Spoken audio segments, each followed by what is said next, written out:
Feliz día, reunido de nuevo para compartir hoy la palabra de Dios. Vamos a compartir esta palabra. Lectura de la carta a los Hebreos. Hermanos, todo sumo sacerdote es un hombre escogido entre los hombres y está constituido para intervenir en favor de ellos ante Dios, para ofrecer dones y sacrificio por los pecados. Él puede comprender a los ignorantes y extraviados, ya que él mismo está envuelto en debilidades. Por eso, así como debe ofrecer sacrificio por los pecados del pueblo, debe ofrecerlos también por los suyos propios. Nadie puede apropiarse ese honor, sino solo aquel que es llamado por Dios, como lo fue Aarón. De igual manera, Cristo no se confirió a sí mismo la dignidad de sumo sacerdote, se la otorgó quien la había dicho: tú eres mi hijo, yo te he engendrado hoy. O como dice otro pasaje de la Escritura, tú eres sacerdote eterno como Melquisedec. Precisamente por eso, durante su vida mortal, ofreció oraciones y súplicas con fuertes voces y lágrimas a aquel que podía librarlo de la muerte, y fue escuchado por su piedad. A pesar de que era el Hijo, aprendió a obedecer padeciendo, y llegado a su perfección, se convirtió en la causa de la salvación eterna para todos los que lo obedecen, y fue proclamado por Dios como sacerdote, como Melquisedec, palabra de Dios. Tú eres sacerdote para siempre. Esto ha dicho el Señor a mi Señor: siéntate a mi derecha, y yo haré de tus contrarios el estrado donde ponga los pies. Tú eres sacerdote para siempre. Extenderá el Señor desde Sión tu cetro poderoso, y tú dominarás al enemigo. Tú eres sacerdote para siempre. Es tuyo el señorío el día en que naciste. En los montes sagrados te consagró el Señor antes del alba. Tú eres sacerdote para siempre. Juró el Señor y no ha de retractarse: tú eres sacerdote para siempre como Melquisedec. Tú eres sacerdote para siempre.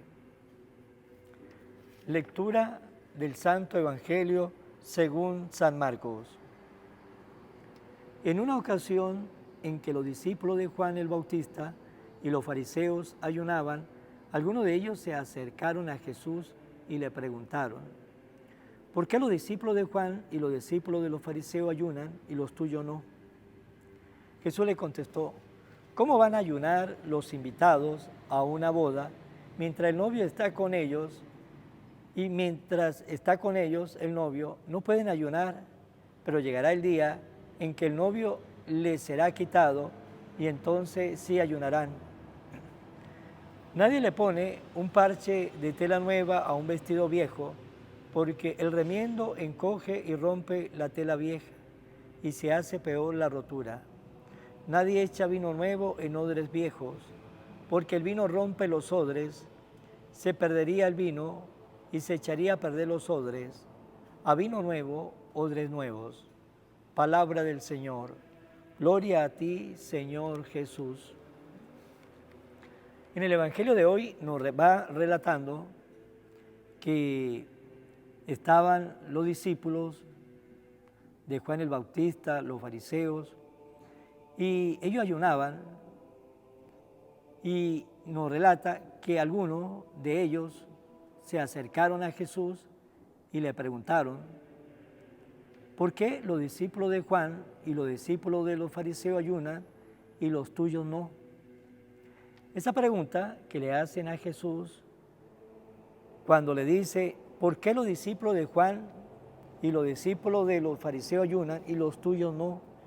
La persona que hace esa pregunta parece como que no fuese de ninguno de los bandos, parece como si no fuese ni discípulo de Juan el Bautista ni de los fariseos, sino algunos de los que estaban ahí ese día escuchando a Jesús. Le hizo esa pregunta: ¿por qué? Sí, ¿por qué?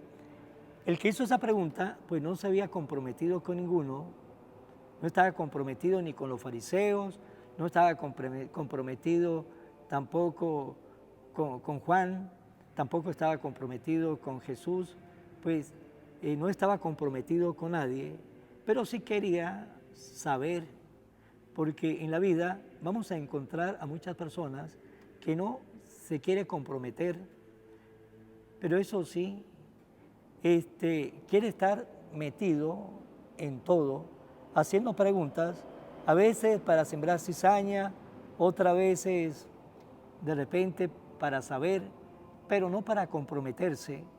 Y aquel que le preguntó a Jesús y le hizo esa pregunta, ¿por qué los discípulos de Juan y los discípulos de Fariseo ayunan y los tuyos no?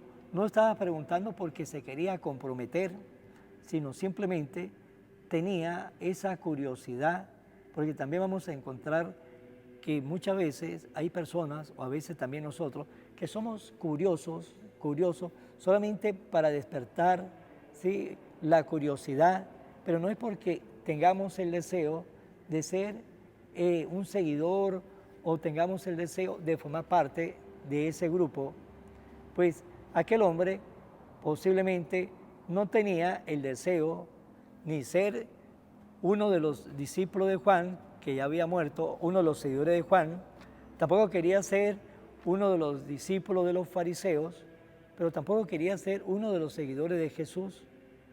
Pero a pesar de eso, Jesús le contestó y le dice el Señor, ¿cómo va a ayunar? ¿Cómo va a ayunar los invitados de la boda mientras el novio está con ellos? ¿Cómo iban a ayunar si Jesús estaba con ellos? Si el gran invitado estaba con ellos compartiendo, ahí estaba Jesús, el dueño de la fiesta. Y ese dueño de la fiesta, pues si estaba compartiendo con sus invitados, pues no había tristeza, no había dolor y no había motivo para ayunar, porque lo que había era alegría, paz, solidaridad, tranquilidad. Pero Jesús le dijo, vendrán días donde sí le quitarán al novio y ahí sí ayunarán. Y eso pasó cuando le quitaron a Jesús, apresaron a Jesús, la pasión de Jesús, la muerte de Jesús en la cruz, luego su resurrección, su ascensión a los cielos, y ahora la presencia de Jesús es una presencia espiritual omnipresente en esta vida. Y a partir de ahí comenzaron a ayunar los apóstoles, y a partir de ahí, pues muchos de nosotros ayunamos de manera muy especial los días viernes, recordando la pasión de Jesús, recordando la muerte de Jesús, ayunamos y ayunamos como un sacrificio de amor para con Dios. Ayunamos también para fortalecer nuestra voluntad, para tener más voluntad, para saber sí, cuando es sí, saber decir no, cuando es no, y saber alejarnos del pecado cuando sea necesario.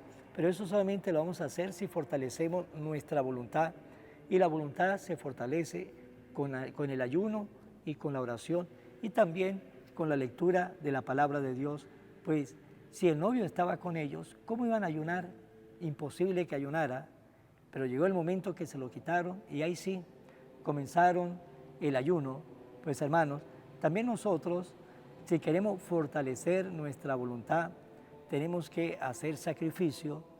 Si queremos ser uno de los seguidores de Jesús, si optamos y tomamos la decisión de ser uno de los discípulos de Jesús, y si vamos por ese camino, pues también tenemos que hacer nuestro sacrificio, tenemos que orar, tenemos que leer la palabra de Dios, hacer ayuno, a veces no solamente ayuno en lo que se refiere a la comida, sino también a veces ayuno con nuestra lengua, a veces ayuno con nuestro teléfono, con nuestra computadora. Hay muchas maneras de ayunar y de seguir fortaleciendo nuestra voluntad.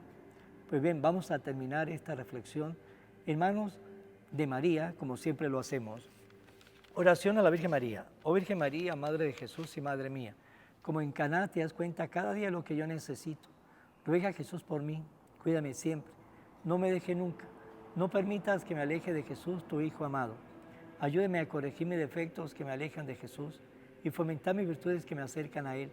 sea siempre mi madre protectora a lo largo de toda mi vida. Amén. Será hasta mañana, Dios mediante, en el nombre del Padre, del Hijo y del Espíritu Santo. Amén. Evangelio de hoy, con el Padre Iván Jaimes.